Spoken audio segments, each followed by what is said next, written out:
Welcome to Hindi class. In this class, we will learn about that गाने वाली चिड़िया second lesson.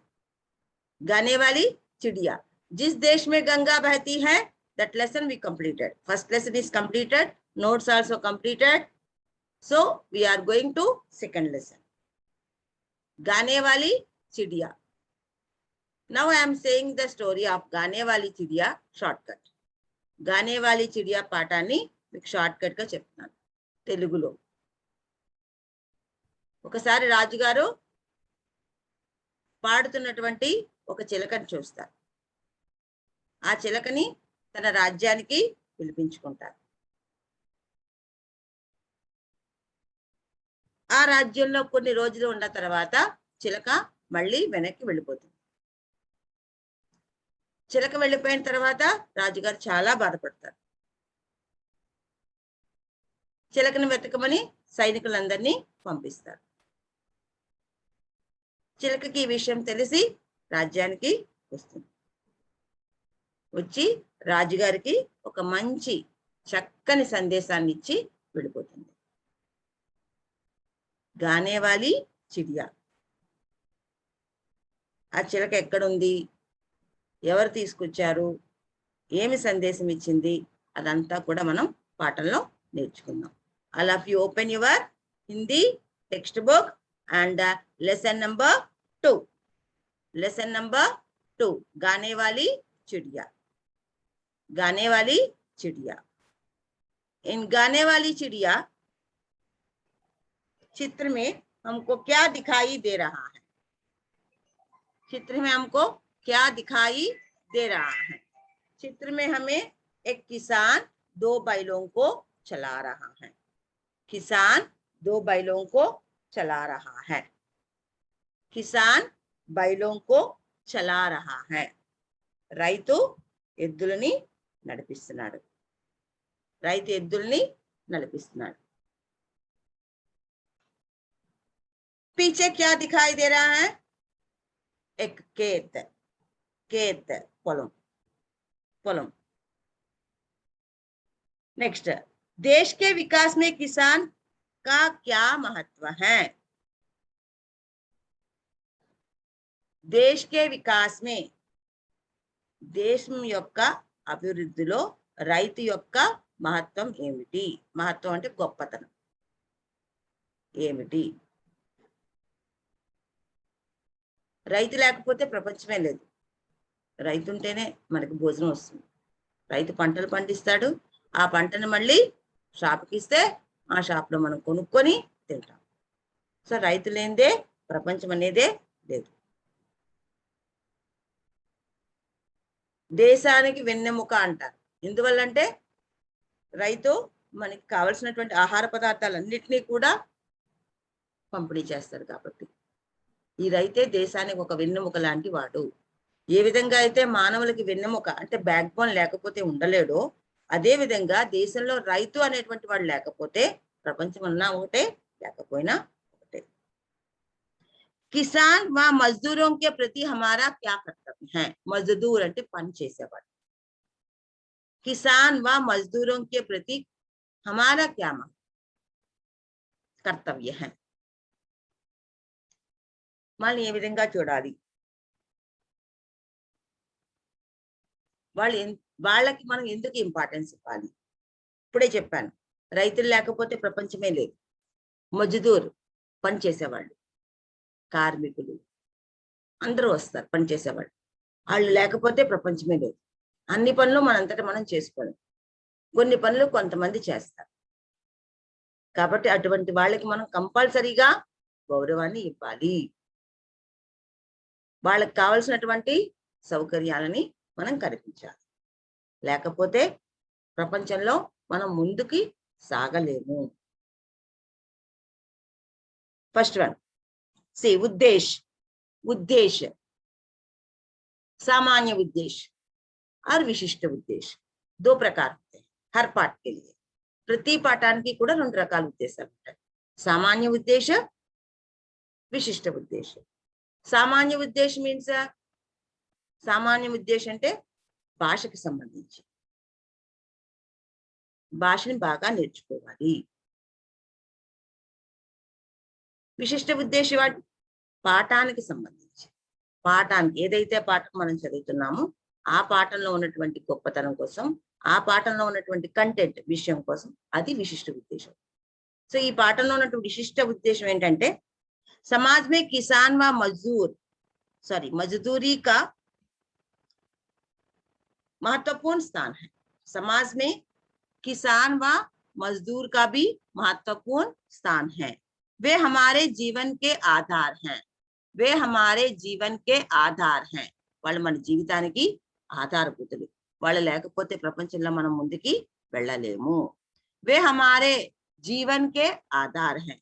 इनके प्रति स्नेह అంటే రైతుల పట్ల, పనిచేసే వాళ్ళ పట్ల స్నేహం, ప్రేమ, అఫెక్షన్, లవ్ అండ్ అఫెక్షన్, सहानुभूति, दया, जाली, करुणा आदि रखना और इनकी सहायता करना हमारा कर्तव्य है. ఆ పనిచేసే వాళ్ళే కదా, సర్వెంట్స్ ని చీప్ గా చూడకూడదు. వాళ్ళు చేసే పని మనం చెయ్యలేము. అదే విధంగా రైతు, ప్రతి ఒక్కడు రైతు అయిపోలేడు కదా, వాడు చేసే పని మనం చేయలేము. వాళ్ళు లేకపోతే ప్రపంచమే లేదు. కాబట్టి రైతులకి ఎంత ప్రాముఖ్యత ఇస్తామో పనిచేసే వాళ్ళకి కూడా అంతే ప్రాముఖ్యత మనం ఇవ్వాలి. इसके साथ साथ पशु पक्षियों का संरक्षण करना भी हमारा धर्म है. కేవలం మనుషులే కాదు, జంతువులకి, పక్షులకి కూడా మనం ఇంపార్టెన్స్ ఇవ్వాలి. వాటిని కూడా జాగ్రత్తగా చూసుకోవాలి. అవి కూడా ఈ పర్యావరణం, వాతావరణంలో ఒక భాగమే. విశిష్ట ఉద్దేశంలో ఏంటంటే వస్తాయి, పాఠానికి సంబంధించి వస్తాయి.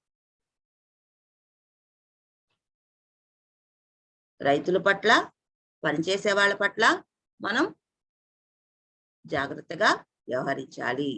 వాళ్ళకి కావలసినటువంటి సదుపాయాల్ని మనం అందించాలి.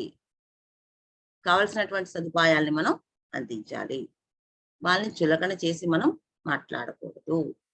వాళ్ళతో పాటు యానిమల్స్, బర్డ్స్, జంతువులకి, పక్షులకి కూడా మనం ఇంపార్టెన్స్ ఇవ్వాలి. See that. पेज नंबर 8, 8వ పేజీ. एक राजा था, ఒక రాజు ఉండేవాడు. एक राजा था, రాజా లింగ బదల్నా, రాణి. అందరూ కూడా పక్కనే నోట్ చేసుకోండి. రాజా, రాణి, రాజా, రాణి, రాజా, రాణి, రాజా, రాణి, రాజా, రాణి, లింగ బదల్నా, రాజా, రాణి, రాణి,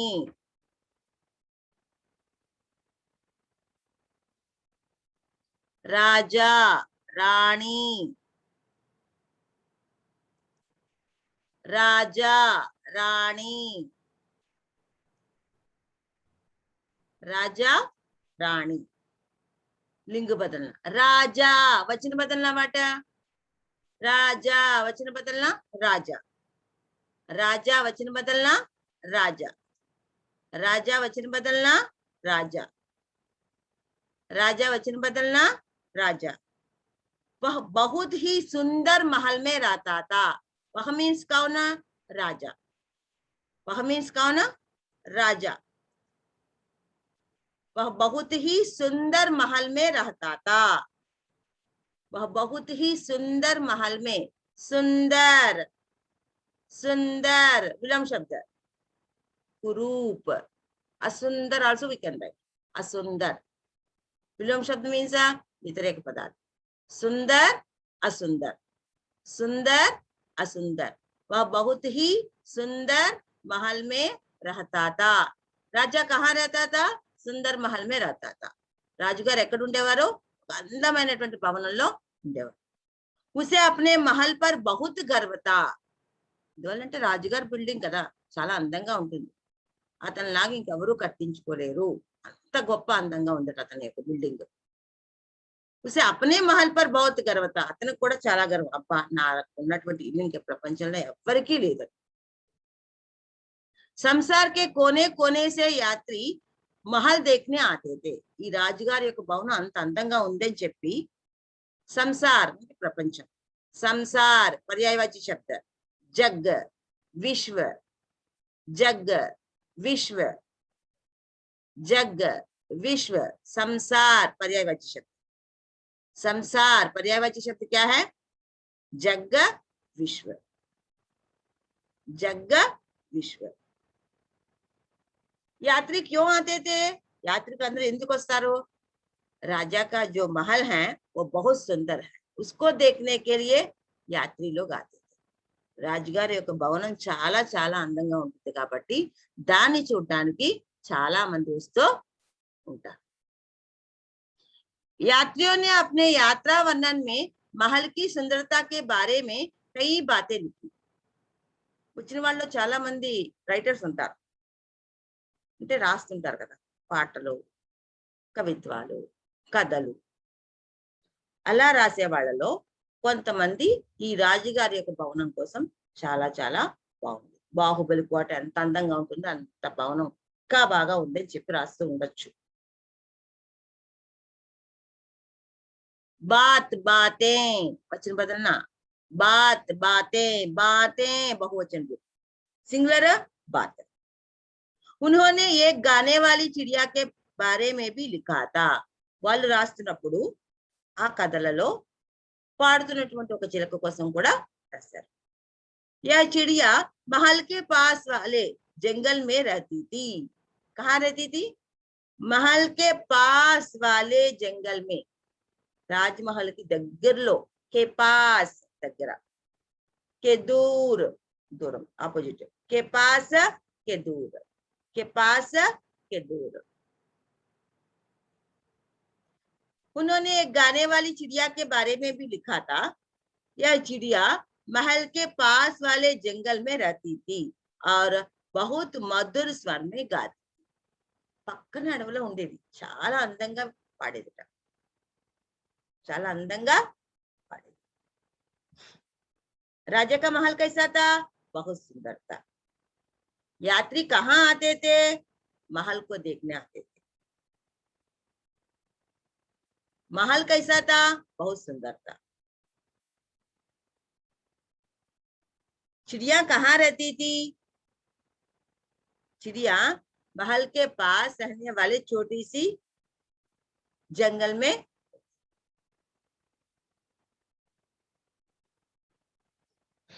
नेक्स्ट सेकंड पैरा. राजा ने इस चिड़िया को कभी नहीं देखा था. ఇప్పటి వరకు రాజుగారు చూడలే. यात्रियों द्वारा लिखे गए यात्रा वर्णन पढ़ने से राजा को चिड़िया के बारे में पता चला. రాజుగారు కూడా పాఠాలు చదువుతారు కదా, కథలు చదువుతారు, కవిత్వాలు చదువుతారు. ఈ రైటర్స్ రాసినటువంటి పుస్తకాలన్నీ చదివారు రాజుగారు.